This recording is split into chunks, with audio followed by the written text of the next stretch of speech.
Министерот за внатрешни работи Панче Тошковски изврши увид во градежните активности на новата полициска станица во општина Аеродром, која представува една од капиталните инфраструктурни проекти на Министерството за внатрешни работи на Македонија.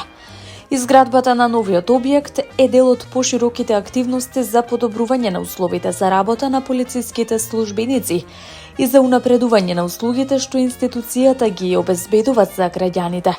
Во рамки на овој процес, неудамна беше пуштена во употреба целосно реновирана полициска станица во Бутел, како и 8 нови канцеларии за управни работи на различни локации низ државата. Меѓу нив се и новите канцеларии за граѓански работи на СВР Скопје во објектот на Македонска радиотелевизија, кои овозможуваат побрзо и поефикасно извршување на административните услуги за граѓаните. Тошковски истакна дека Министерството континуирано инвестира во модернизација на инфраструктурата и подобрување на условите за работа на полицијата.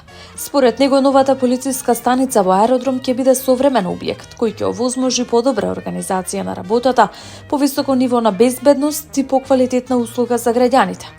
Според информациите од терен, градежните работи се одвиваат според предвидената динамика. Објектот се очекува да биде целосно завршен до крајот на мај. Новата станица ќе има главен влез за граѓаните од страната на булеварот, како и дополнителен службен влез на задната страна. Во рамки на објектот се предвидени 36 паркинг места, како и комплетно уредена атмосферска и фекална канализација, со соодветна заштита на гасоводните инсталации. Во објектот е предвидена и просторија за препознавање, а системот за грејење ќе биде со подно грејење. Електричните инсталации и цевководите се веќе завршени, а во тек е финалната фаза од поставувањето на подовите и системот за грејење.